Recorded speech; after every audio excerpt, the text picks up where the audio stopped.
Welcome back. Murali Manohar గారు, పాకిస్తాన్ మధ్యవర్తిగా ఎంచుకోవడం వెనుక ఇరాన్ ఉద్దేశం ఏమై ఉంటుందంటారు? ఇది వాషింగ్టన్ తోటి ప్రత్యక్ష చర్చలకు ప్రత్యామ్నాయంగా పనిచేస్తుందంటారా మురళీ గారు? చక్రి గారు, మనం మర్చిపోకూడని విషయం ఏంటంటే ఇరాన్ మీరు అన్నట్టు పాకిస్తాన్ ను సెలెక్ట్ చేసుకోలేదు. ఇరాన్కి ఇష్టమే లేదు పాకిస్తాన్ అంటే. మొట్టమొదటి నుంచి కూడా ఇరాన్ పాకిస్తాన్ యొక్క దౌత్యాన్ని మధ్యవర్తిత్వాన్ని తిరస్కరించింది. పైగా మొన్న ఈ మధ్యలో కామెంట్ కూడా చేసింది, అసలు మేము పాకిస్తాన్ యొక్క మధ్యవర్తిత్వాన్ని మేము యాక్సెప్ట్ చేయమని కూడా చేసింది. కాకపోతే అమెరికానే పాకిస్తాన్ ఒత్తిడి చేసి పంపిస్తుంది, వెళ్ళు నువ్వు మాట్లాడు అని. ఒకటి మునీర్ యొక్క వైఫ్, ఆమె షియా కనుక, ఇరాన్ అంటేనే షియాల దేశం కనుక దాన్ని బేస్డ్గా మునీర్ను అక్కడికి పంపించారు. మునీర్తో వాళ్ళు మాట్లాడారు, కొద్ది కంఫర్ట్ ఉంటుంది అని. మునీర్ సున్నీ కానీ మునీర్ వైఫ్ షియా, అలాంటి ఒక బంధుత్వాన్ని కలుపుకొని కొద్దిగా కంఫర్ట్ జోన్ క్రియేట్ చేసుకున్నారు తప్పితే ఈ ఇరాన్ కు ఏ రోజు కూడా పాకిస్తాన్ అంటే ఇష్టం ఉండదు, ఎలర్జీ కూడా ఉంటుంది. అట్లా మనం అర్థం చేసుకోవాలి. కానీ ఇప్పుడైతే ఇరాన్ పాకిస్తాన్ అప్పుడు ప్లాట్ఫామ్ అయితే ఇచ్చింది. ఇంతకుముందు ఫస్ట్ టైం టాక్స్ జరిగినప్పుడు ఇద్దరు ఇక్కడికి వచ్చారు, పాకిస్తాన్కి వచ్చారు. కానీ ఎడమొహం పడమొహం అని అంటారు. వాళ్ళు ఒక హోటల్లో ఉన్నారు, వీళ్ళు ఒక హోటల్లో ఉన్నారు. అమెరికా వాళ్ళు జేడీ వ్యాన్స్ ఒక దగ్గర ఉన్నారు, వీళ్ళు ఒక దగ్గర ఉన్నారు. ఒక రోజు అంతా విడివిడిగా పాకిస్తాన్ అక్కడ వెళ్ళి వాళ్ళు చెప్పింది తీసుకొచ్చి ఇక్కడ చెప్పడం ఇలాంటివి చేసింది. తర్వాత సరే ముగింపు దశలో ఇద్దరు ఒకే ప్లాట్ఫామ్ దగ్గరకు వచ్చారు, మాట్లాడారు.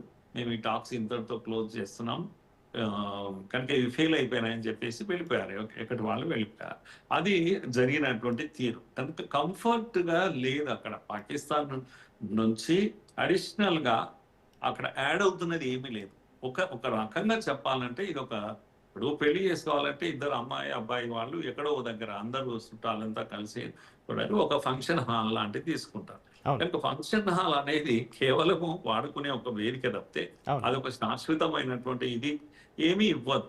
అలాగే పాకిస్తాన్ కూడా అలాంటిదే, ఒక రెంటెడ్ బిల్డింగ్ లాంటిది కాసేపటికి తప్పితే వాళ్ళ వలన ఒరుగుతున్నది కానీ వాళ్ళ గుడ్ ఆఫీసెస్ అంటాం ఇంగ్లీష్ లో మనం.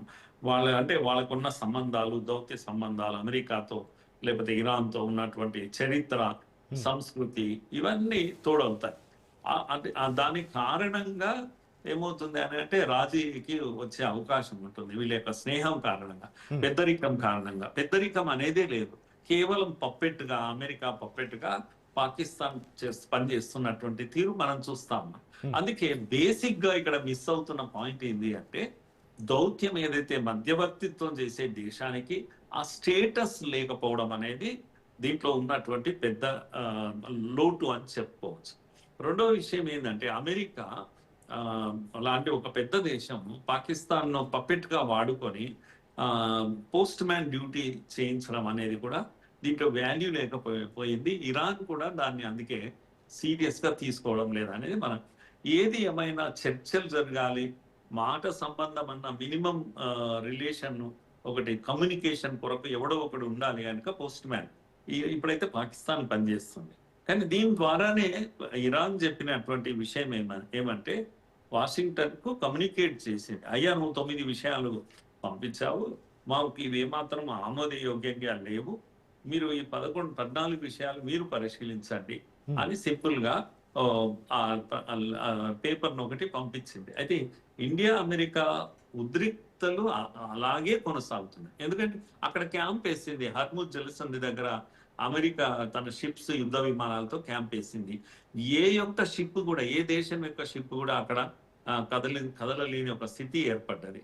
కనుక ఆయిల్ అనేది ఎక్కడికి, ఏ దేశం నుంచి ఇంకో దేశానికి వెళ్ళడం లేదు.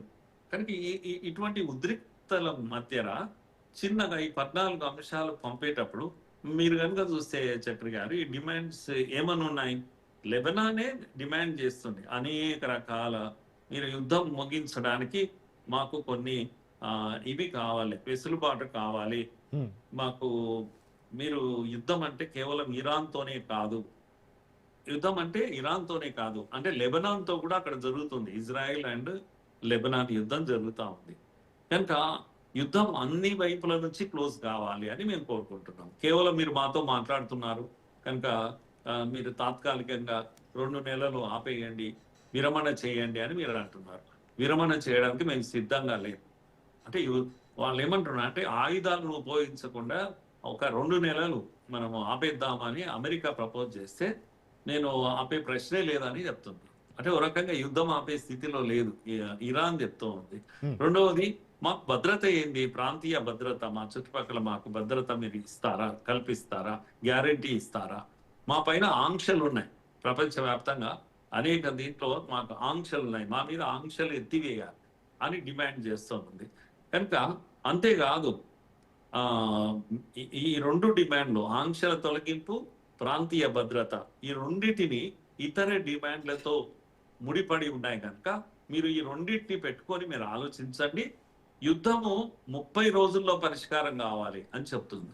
అమెరికా ఏమంటుంది 60 రోజుల వరకు మనం ఏ యుద్ధం చేయకూడదు, విరమణ చేయాలి, కాల్పుల విరమణ చేయాలి, కాల్పులు జరుపుకోకూడదు అని అమెరికా అంటుంటే అరే 60 రోజుల వరకు కాదు 30 రోజుల్లోనే క్లోజ్ చేయాలి, అట్లయితే చేయండి లేకపోతే లేదు అని ఇంత గట్టిగా ఇది ఇరాన్ మాట్లాడడం అనేది అసలు ఎవరిని లొంగిపోమని అడుగుతున్నారు అనేది మనకు అర్థం కానటువంటి విషయం.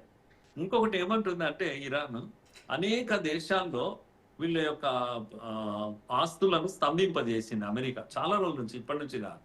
కనుక అవన్నీ కూడా మీరు ఎత్తివేయాలి, మా ఆస్తులను విడుదల చేయాలి, ఆంక్షలను ఎత్తివేయాలి, హార్మూజ్ జలసంధి దగ్గర దిగ్బంధనాన్ని తొలగించేసేయాలి, మీరు వాపస్ వెళ్ళిపోవాలి అక్కడి నుంచి.